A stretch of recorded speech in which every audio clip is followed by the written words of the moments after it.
And a pleasant good afternoon once again. Here we are. Today is day 15 of our Virago Warrior Woman series. My name is Dexter Springer, attached to the Arima Public Library of the Public Libraries Division of Trinidad and Tobago. And we are here today on the second to last day. I am not happy saying that. It is the second. It is the second to last day of our Virago Warrior Woman series, where we have been featuring our author of the month, Mrs. Michelle Borrell, and she is the creator and editor of the latest, as you see in my background, Warrior Woman, the Virago Warrior Woman Butterfly Edition, which was launched on the 21st of this month. That was Sunday gone. It was an awesome launch. And we have the books will actually be releasing for sale on the 25th. That would be tomorrow. Please God, you can get your own personal copy of Virago Warrior Woman, the Butterfly Edition, for only $200 as I've been saying. Your 10 purple notes, get them and run to Charon's bookstore in Trinity Mall and purchase your very own copy, as well as you can also order it online on Amazon for the lovely price of $30. You cannot go wrong. This book is a treasure. I already have my copy. It is right in front of me. Virago, the Butterfly Edition. You don't want to miss it. I have all my signatures. Well, I have to get to Shelly to get hers. All right, but we will talk about that later. So here we are today, Virago Woman. Of course, as I've been saying from the beginning, I'm going to say it again today. Many people have been asking me, what is Virago? What is Virago? Well, of course, it means a woman of great stature, strength, and courage. Therefore, in this book, we have 15 of these women that share their experiences and lessons, encouraging all who would read it to stand in the authenticity of who they are and awaken the true warrior within. All right, and today we have a Virago with us, and she is going to share some of her story with us. Ladies and gentlemen, she's an international specialist and consultant who has worked extensively across the Americas on trade, development, and strategic communications projects. She served as senior political advisor and cabinet member at the Organization of American States in Washington, D.C., USA, where she was one of the youngest female minorities in a senior international post. She has executed projects for multinational private sector interests and worked extensively on public-private partnerships. Das is also an award-winning journalist, producer, and news personality who has practiced in Trinidad and Tobago, the wider Caribbean, and internationally.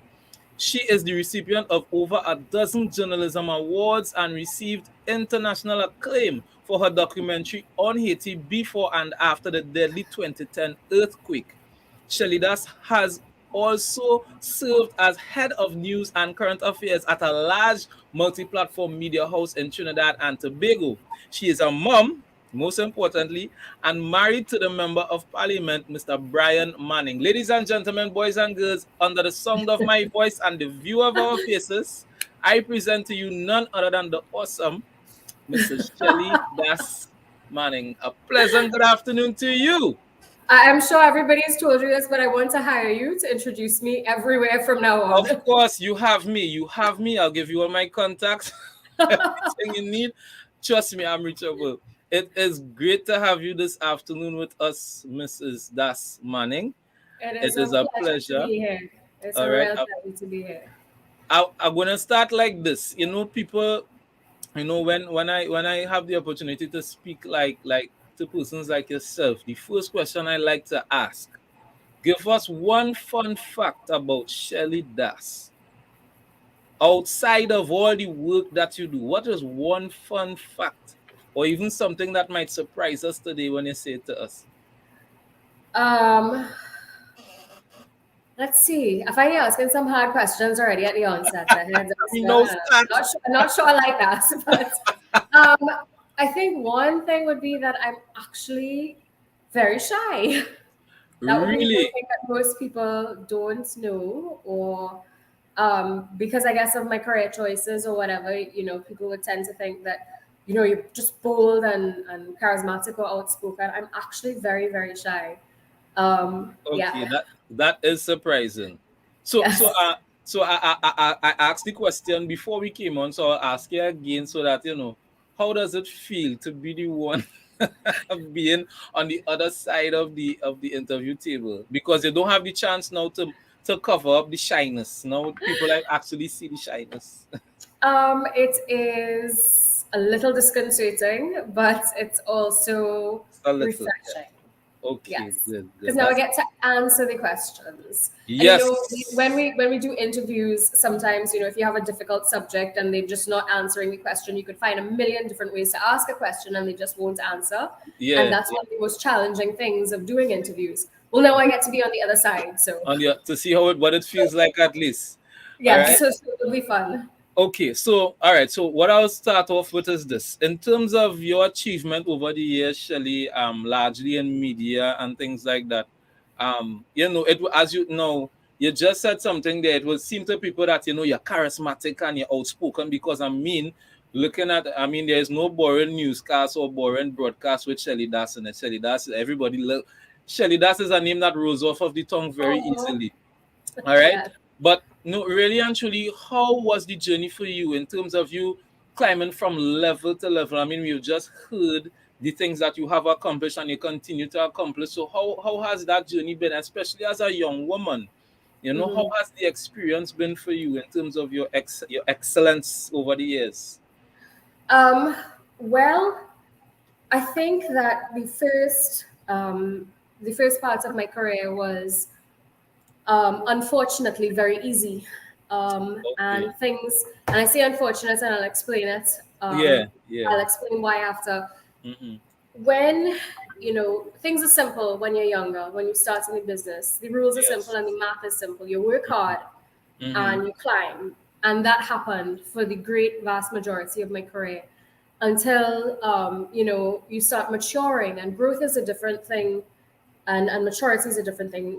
It's very easy to work, and if life were just about work and one dimensional, everything would be okay. And Right. everything was okay. And everything for many people on the surface and on paper seems to be okay at first. Mm-hmm. If we Mm-hmm. have all these beautiful lists and we say, okay, by this age, you should graduate with this degree, you should have this much in a bank account, you should have accomplished this, this, and this. And all things being equal, if your life follows this trajectory and this path that you've set for it, then you judge yourself or other people judge you with success. And what people don't see behind the scenes are all the things that don't go according to plan. Mm. And when they don't go according to plan because you lack balance in your life, or things just fall apart, you realize that the facade that many people have up, and many women in particular, that they maintain, that everything is fine, everything is great, everything is the way that it's supposed to be. And then when that kind of shreds or collapses and comes down, then everybody is stunned. And I think that one of the things that we all have to accept and admit in life is that failure will come, setbacks will come, defeats will come, and that's okay.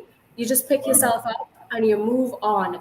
And you don't have to always project this image that everything is perfect and everything is going to be perfect. We tell a lot of lies to ourselves and to other people on social Mhm. media about the kind of life that we live. And I think that sometimes that's because we're afraid to be vulnerable. And in my Mhm. chapter in the book, I think we address the question of vulnerability, which was a word that I really, really hated, but Mm. which I've come to realize really plays It's a huge necessary. part in real success, in who you are as a person. But all right, so let me ask this question in the position of a person now who's just listening to what you just said. All right, but Shelly, how can I be vulnerable if I have to come on TV and stand up in front of thousands of people? I mean, I still have to hold it together. Everybody have to see a perfect smile, a perfect face. Yeah. I just quarrel with my wife or I just quarrel with my husband before I come on set. So how do I separate my personal life? How easy or how difficult is it, to have that balance, to manage the Hmm. personal life and well-being in relation to my perfect image on the camera? Okay, well, I think the first thing that I had to address, and I think that many people have to confront, is that the concept of vulnerability.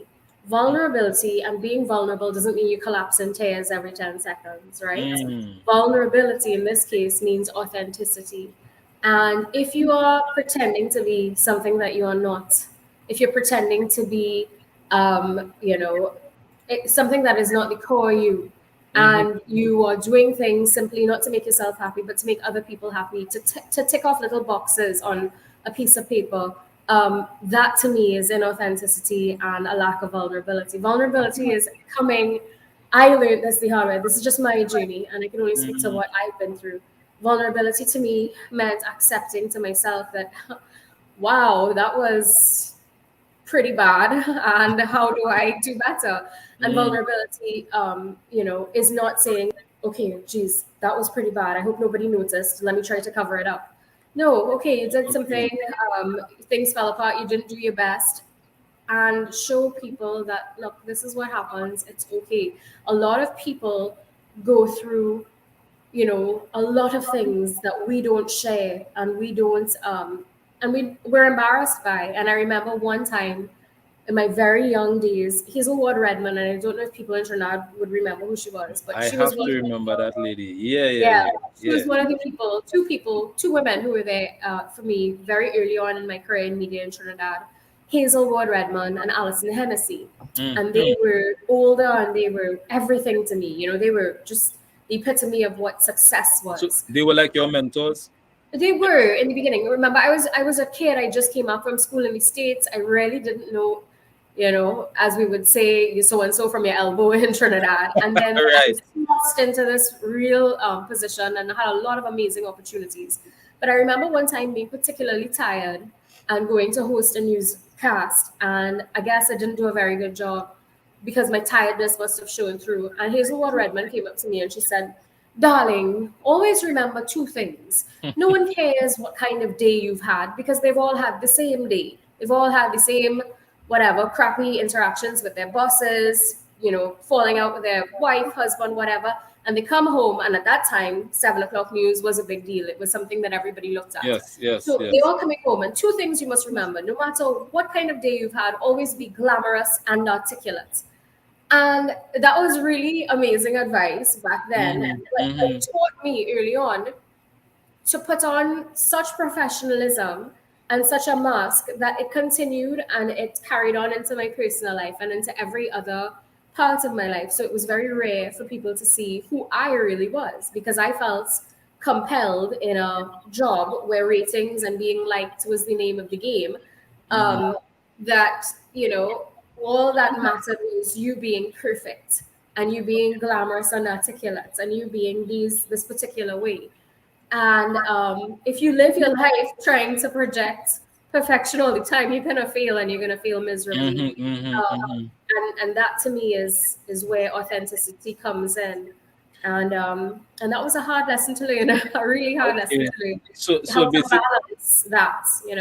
Okay. So it's not that's different from pretending when you come on set.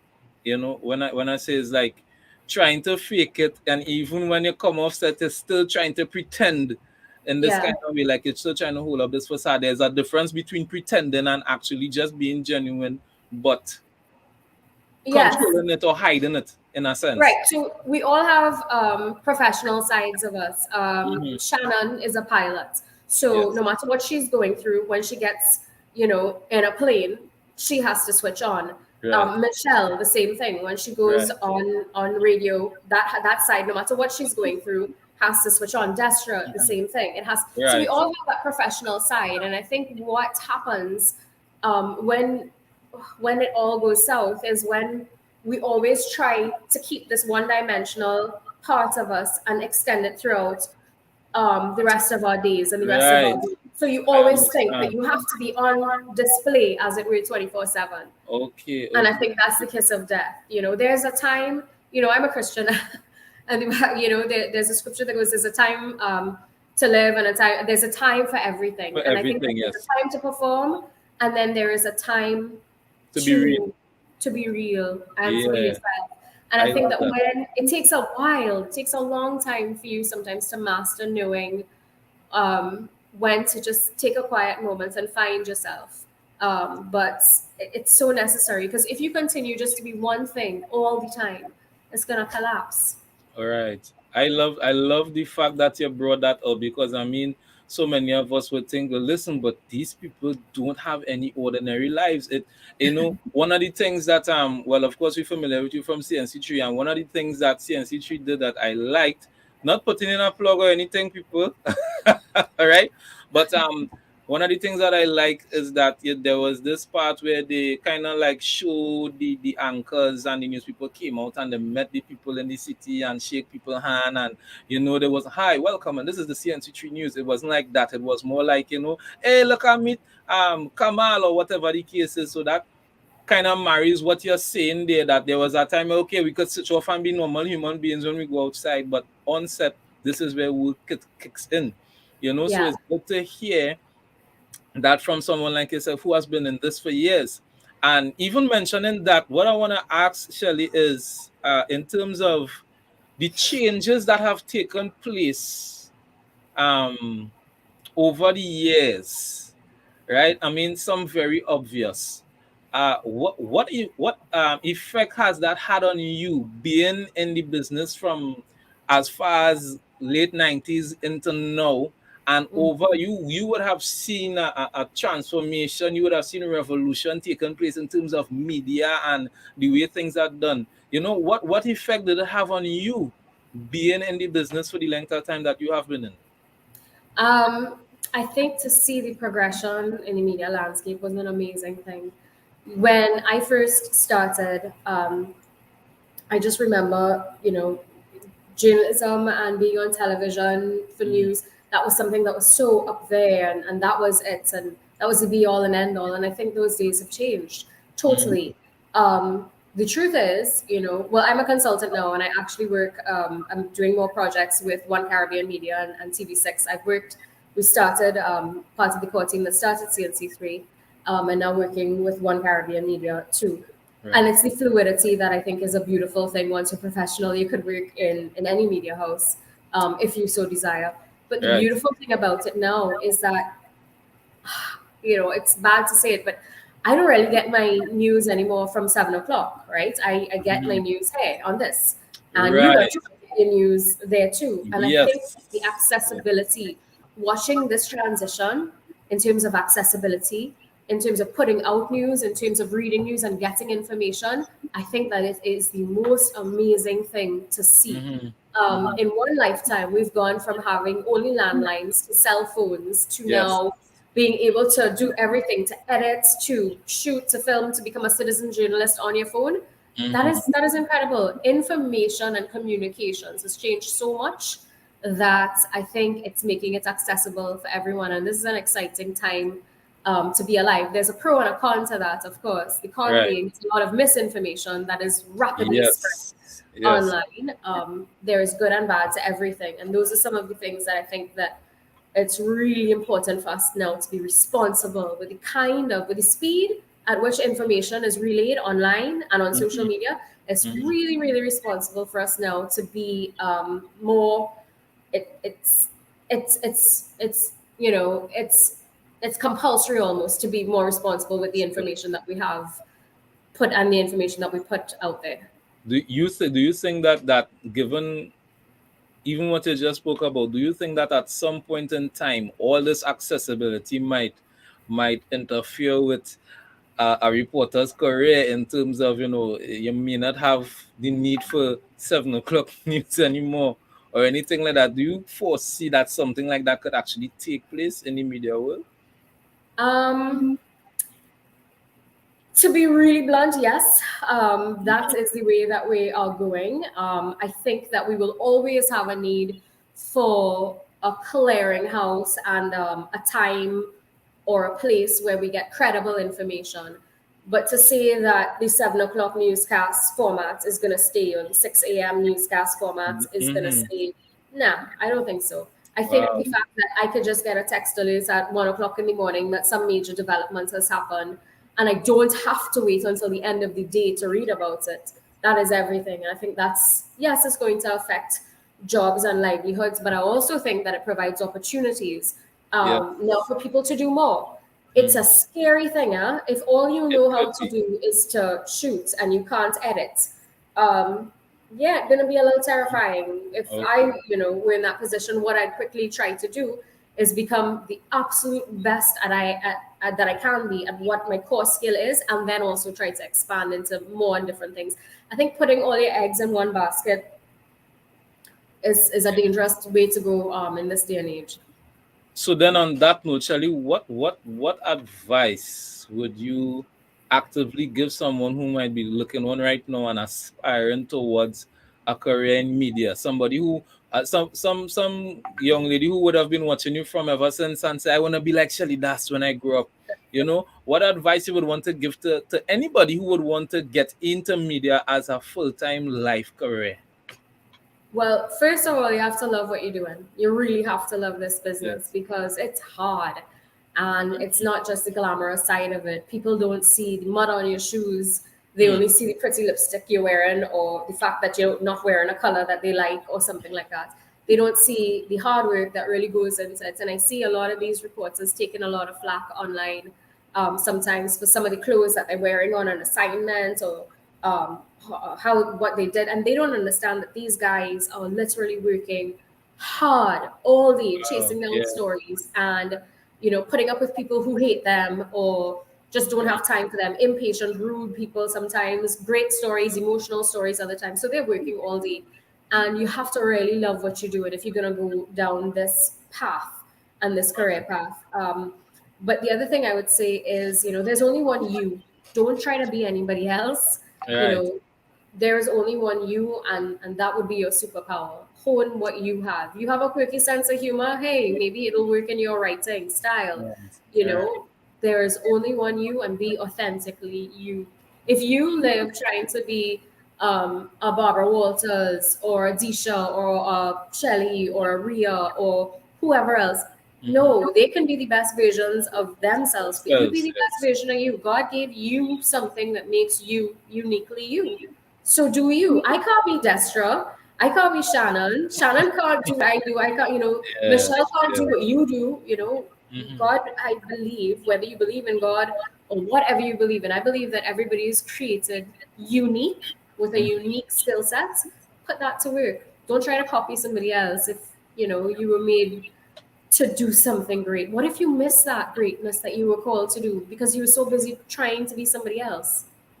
I think it sounds like if there's something you have written down inside this book, Shelly. I Actually, just no, I didn't really touch on much to do with that on my chapter at all. I think that, um, when Michelle contacted me about this project and Mhm. told me a little bit about what it was, the thing that I realized united everyone in telling their stories was that there's always another side to the story, and there's always another side to us. And people believe that they know you based on the stories that have been told about you. And sometimes you don't get the opportunity to tell the story of yourself. Mm. And I think that that's important because I think that it's an equalizing factor. I think a lot of us go through things in life and we feel so isolated and so alone because we don't think Yeah. that anybody else has gone through this. I realized that some of the women in the series, they mentioned going through a divorce, and it's a heartbreaking thing. I went through a divorce too. Mhm. Mhm. Mhm. I'm still very good friends with my ex, and we're a All large right. blended family now. That's nice. Good. But when things are happening, you feel so isolated and you feel so alone, and all you hear is the gossip that goes on and who said this, and I hear this about her and I hear that about her. And in all these stories, you hear these women in this book, saying what it was to go through what they went through, sometimes alone, and coming up with a system that worked for them. And then Yeah. realizing, hey, if this system worked for me, if I can just prevent one person from feeling that isolated or that alone, then let me tell my story. And I think that that means everything. Far too many times, and I think the nature of life is sometimes to be competitive, right? As a human species, we love being Mhm. competitive, Mhm. and Yes. we Yes. all love competing and this and that. But sometimes when you competition is one thing, but you know, it's it's not everything. It's one thing, Right. but it's not everything. And I think sometimes we have to let down our guard and say, "You're not alone. I went through Mhm. this too, and I made it. I survived, and I think you can too. I may not have all the answers, and this person may not have all the answers, and that person, but maybe together, if we tell our stories, you can understand that you can survive this. It's not the end of the world. When your world crushes and collapses around you, it's not the end. You survive That's and you awesome. live to tell a story. People, get this book. Get it. Shelly stories in here. Probably in a way I've never seen or heard before. Shelly, firstly, have you ever written like of this nature before? To put your story out there like this. Have you ever had to do this before? No, no, I haven't. But I decided to do it because, like many of the other women in this book, we've been on the receiving end of stories being told about us, Mm-hmm. and I think that it's really important sometimes to tell your own story and not let people tell it for you. I like some of the chapters and how they're named. I think Anya's is who she feels she is, Who or she something feels like she that. is. Yeah, yeah, Right. yeah, And, yeah, and Destra with the definition of bitchism yeah. and all of the Which other is things, because yeah. these are the things that were told to us. These are the things that people say to you, and sometimes you're tempted to take the high road. As Michelle Obama said, when they go low, we go high. And that's great. And that's great if you can really maintain your composure to do that all the time.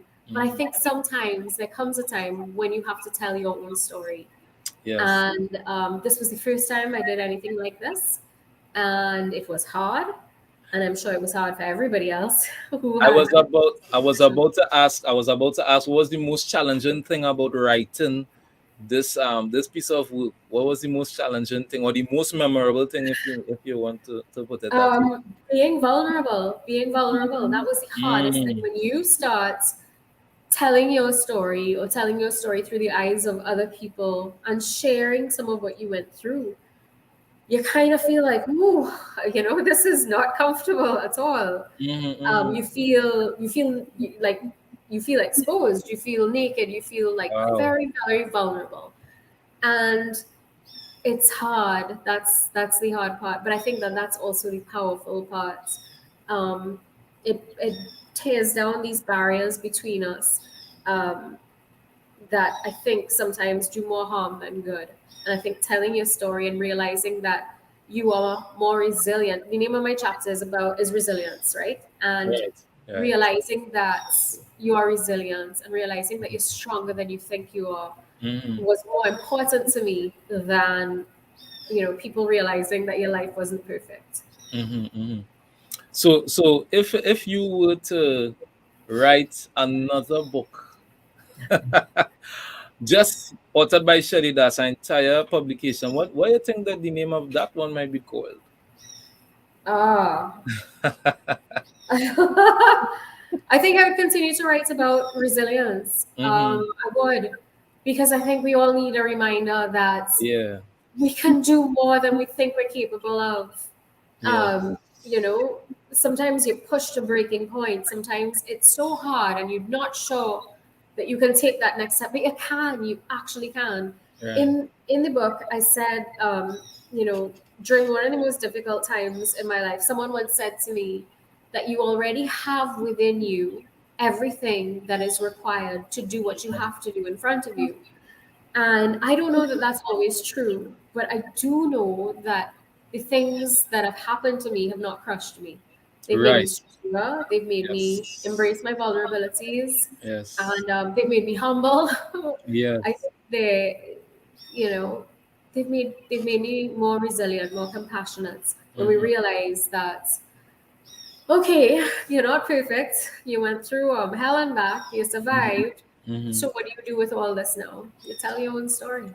This is awesome. So, would you say that through writing this book as well, with having to be able to being able to be vulnerable and everything, would you say that it has helped even to probably heal some things that you didn't know you needed healing from, or was it therapeutic while writing and letting things out? Did it help to release and do something in terms of healing your mindset or whatever the case might be? You I know? think, for me, and this is again just me, not everybody has a different path to Mhm. healing. I think for me, I heal and I learn to heal every day. It's a continuous process. Nice. Sometimes people may be triggered by the most random things that happen. Mm. And I've watched, some of my girlfriends go through, incredible pain and difficulty and think that they're completely fine. And then the most random thing would just trigger them and set them off. Yes. I think that writing, and whether it's journaling or writing a chapter in a book like this, I think sometimes you will be triggered and reminded of some really, really bad things that happen or unfair things that happen. And Mm. some, you know, and you have no answers for them. But you just realize you have to have the peace enough to understand that this happened, this was wrong, this was unfair, this was, crushing, but it didn't crush me. It didn't Yes. actually crush you. And I think when you were triggered, you have to also remind yourself that you survived. You Yeah. survived whatever you went through, you survived. And I think that was what's more important to me. Because when you go down memory lane is a dangerous thing, huh? Yes. And when you go down memory lane, you could get really, really tangled up there, and you could get, a little trippy over some turns in the road and everything that happened, and you could get bitter, you could get angry, or you could choose to turn your mind towards the fact that, hey, we got out of this, we survived, we good, everything is Yes. okay, Yes. and you learn from that. Well, Shelley, we are also grateful to hear you speak on this front and to hear somebody like yourself, being able to tell us how to be real and be professional and be authentic, because that's one of the themes that has been coming throughout these last 15 days. I've been speaking to each woman, and there is a chorus about being real and being vulnerable, and to even see you come today, somebody that we see all the time, always having it all together, and yet still speaking about being vulnerable. I know that the things that you have said would have encouraged a lot of people today. I see Leanne, my co-worker, is on in the comments, and she's saying, keep inspiring ladies. So beautiful. All right. Arima Public Library saying wonderful and real. Another person is saying wonderful and real advice. That's Janelle Fields, So, I mean, you have touched lives today. I'm certain of it. And we want to thank you so much. And even speaking of touching lives, just to hear from you, if you would want to acknowledge that one person or group of people or family member who have been with you through it all, through thick and thin, from beginning till now. They know Shelly when Shelly started, and they know Shelly now, and all the glitz and glamour, and they've been with you through it all. Who you would want to say thanks to in that? Honestly, my family, my core family, my mom and my dad and my brothers, they have watched me rise and fall and rise again. And I think, I count myself so, so, so lucky and so blessed to have them. And I think the one thing that's just the one takeaway that people need to remember is whenever you're going through anything hard or rough, don't isolate yourself. There are people out Ah, there yes. that love you, that support you. Sometimes they, may not say the right things all the time or do the right things, but the heart is there. You are never as alone as you think. Wow. And that is just so important for me, just to say, because I know what it was like being on the other side of that. And Yeah. I would never want anyone to feel, or to reach the point where they think that they're alone. And far too many people go through stuff and they go through it alone. But I also want to acknowledge you for telling these stories and helping to tell these stories of so many Oh, people. yes. And Michelle Burrell did something that was remarkable to me, which was to corral the schedules of 15 different women who Mm-hmm. have very demanding schedules and try to get this book Yes. in record time. Yes. I've never seen this one before, so I have to Cool. really recognize Michelle for that. That what she Mm. pulled off here was amazing, and it's for a good cause. So I have to acknowledge her. I second that motion. All who agree say aye. I, All right. So again, Shelly, we want to thank you so much. We want to thank everybody who has listened. Shelly, I could sit down here and we could talk for the next half an hour. Because I mean, there's not many times that you get to see people on the lighter side and just talking about yeah, their life experiences and how they've come through it, how they have navigated through the rough seas. And you've done that with such grace and elegance this evening. And so I want to thank you on behalf of everyone who is watching, on behalf of Arima Public Library, and even on behalf of Michelle, for just, as you said, your schedules are not the easiest. Right? So the fact that you have the time to sit with us just for a few minutes to talk with us, we are grateful. So again, we thank you. People, get yourself your personal copy of Virago Warrior Woman, the Butterfly Edition. We have Shelly's story is in there. Right? That was a little tongue twister. All right, Yeah. so get the book and see it for yourself. We also have the book will also be launching in New York on the 9th of December, as well as in Miami on the 14th of December. And we also have the Barbados edition, aka the Phoenix edition, will be coming out as well. So you all can stay tuned to Virago Global on Instagram and Facebook. Look out for these things. Stay tuned to Michelle Borrell _TT on Instagram as well. You could follow her closely. And so we have one more day. Tomorrow, please God. Tomorrow is the day it all drops. We're going to have the book being released for sale. And we have one more day, the season finale in our Virago Warrior Woman series. We want to thank each and every Virago woman that was on this series for these last 15 days. It has been tremendous, especially for myself, being able to interact with you all. And it has changed my life tremendously. I've made connections. You all have poured out some nuggets that will change my mindset, help me to think differently. And listen to my brothers, friends, men, you could buy this too. It's not a female book alone, right? It's stories of women, but as you know, Penelope Spencer would have said, it would help you to understand how women think and to hear the real stories and not what the people saying in social media. And all I hear about Shelly, all I hear about Anya, no. Read it for yourself and see what actually took place.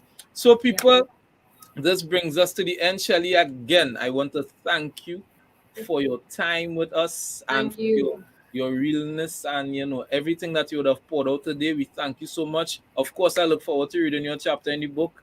All right. And again, I say thank you for all who are watching with us. Remember, keep your devices charged. Tomorrow, please God, we have the final session. Stay tuned for that. I will see you tomorrow. Please God, remember to stay safe and stay with your mask on.